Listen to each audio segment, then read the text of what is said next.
This is Truman, the Grey Merchant. It's time to talk about the Magic the Gathering story. All of it, from the very beginning to the present day. That's right, I want to explore the entire history of the Magic story, year by year, starting with its first year, 1993.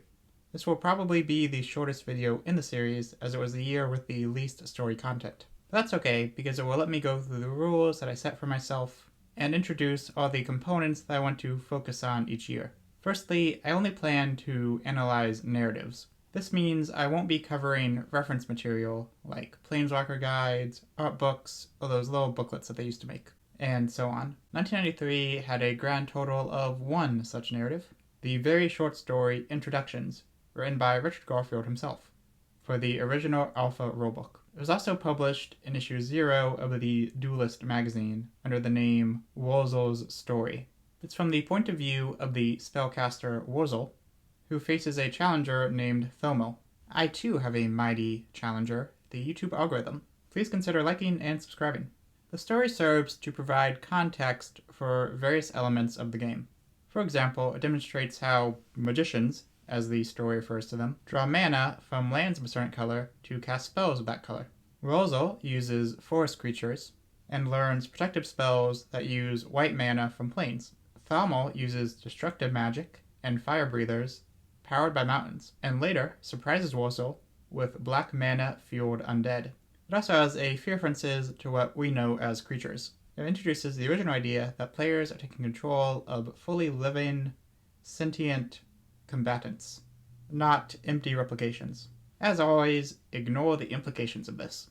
I believe that there's also a reference to the old ante system, or at the very least card trading, with Wurzel having forcefully taken knowledge from another magician in exchange for an artifact. It's an oddly dark turn. A few specific non-land cards are alluded to, with Glasses of Urza getting a direct mention. Introduction is barely a story. If I were to judge it solely as a compelling, satisfying piece of storytelling, it would not do very well. However, looking at it by what it was supposed to be, which is an introduction, I think it succeeds. If I was a kid in 1993 who had never played Magic, and I was reading this rulebook for the first time, I think the story would help me better understand certain basic tenets of the game. I also give the story props for having a female protagonist. At the time, I don't think that would be the default decision for a fantasy game. Hopefully this made some girls and women feel more comfortable in what can often be an exclusionary space. For each story I look at, I'd like to identify a candidate who I would most like to see receive a card. For this one, I think the obvious choice is Wurzel. She's the first protagonist in Magic, making her an important piece in the history of the game. She also has an established green-white color identity, and even a potential protective magic angle to guide mechanical representation.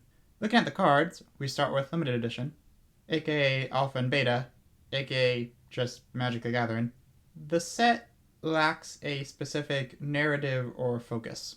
It occasionally mentions specific characters, but those characters aren't represented or particularly defined. Generally, the set serves to represent a big, broad fantasy world, full of many of the things one would expect from the genre. In this, it obviously succeeded. It presented a fun, resonant world that helped draw in lots of players. In terms of world building, the set is pretty disparate. A few locations and cultures are mentioned, of which some details are given, but players won't get a particularly full understanding of the geopolitical situation of Dominaria. Inspiration is more direct than in the present day, with both quotations of real-world sources and flavor text, and the use of pre-existing beings and locations. At the very end of 1993, we got Arabian Nights, a set directly based on the 1001 Nights folklore collection. I believe that all the story details better connecting it to the greater Magic continuity came later. Looking at the set itself, it is a representation of 1001 Nights and other Middle Eastern elements, depicting many of the characters and components most iconic to a Western audience.